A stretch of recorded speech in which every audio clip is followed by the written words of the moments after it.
কোনোভাবেই আপনি খারাপ কথা বলবেন না, আল্লাহর অপছন্দের কথা আপনি মুখ দিয়ে কোনোভাবেই বলতে পারবেন না যদি নফসে মুতমাইন্না হয়। নফসে আম্মারা আছে, নফসে লাওয়ামা আছে, ওই ধরনের নফস যদি হয় এই মুখ খারাপ কথা বলাতে পারে, এটা নফসের কারণে। কিন্তু এই কথা বলার যদি মুখের সৃষ্টি, তাহলে মুখ মুসলমান কেনা বলেন তো?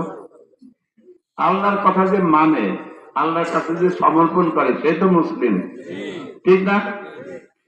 তাহলে আপনার হার্ট বুকের ভিতরে আছে, পাম্প করে, মায়ের পেটে যখন আপনার বয়স 40 দিন হয়েছিল সেদিন থেকে বিট করছে, আর 100 বছর যদি বাঁচেন 100 বছরের ভিতরে এইটা পাম্প করা বন্ধ হয় না।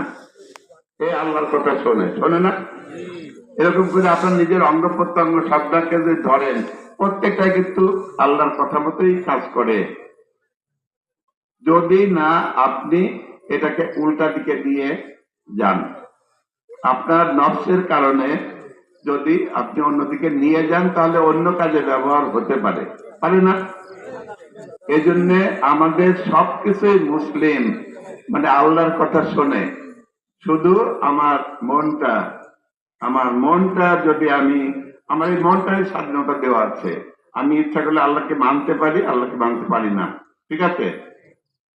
আমরা কোন কাজটা করছি, আল্লাহর কথাকে সারাক্ষণ মনে রাখছি কিনা, এটার উত্তর কি হবে? সবাইকে জোর করে বলতে পারবেন যে সার্বক্ষণিক মনে রাখছি? এটা কি ভালো কাজ? তাহলে আমরা যে আল্লাহরে ভালোবাসি, আল্লাহরে মানি, এই দাবিটা কি ঠিক আছে? এরকম ভেঙে ভেঙে দেখলে দেখা যাবে আল্লাহর অনেক কথাই আমরা মানি না। ভেঙে ভেঙে দেখলে দেখা যাবে ওই সন্তান যেমন মাকে ভালোবাসে মুখে বলে, কাজের বেলায় অকাজ করে। ওই নবীর বেলায়, নবীর আনুগত্যের ব্যাপারেও, নবীর ভালোবাসার ব্যাপারেও ভেঙে ভেঙে আমি যদি উদাহরণ দিই, দেখা যাবে নবীকে আমরা মানছি না। তা আমরা আল্লাহর ব্যাপারে, নবীর ব্যাপারে আর কোরআনের ব্যাপারে, এই তিনটা ব্যাপারে আমরা একমত হতে পারি কিনা যে আমরা এগুলো মানবো? একমত হতে পারি। এখন ধরেন এই যে ওয়াজ মাহফিল হয়, ওয়াজ মাহফিলে হুজুররা কত কষ্ট করে ইসলাম সম্পর্কে বয়ান করে, এটা করে দেখে আমরা ইসলাম সম্পর্কে একটু একটু জানি। কিন্তু এই ওয়াজের মাধ্যমে নামাজ কায়েম হয় না। আপনার বহু নামাজি লোক, মানে নামাজ ফরজ হয়েছে এরকম বহু মানুষ দোকানে বসে থাকে, চা খায়, মসজিদে নামাজ হয় না? এখন আকিমুসসালাহ কোরআনে আছে 82 বার।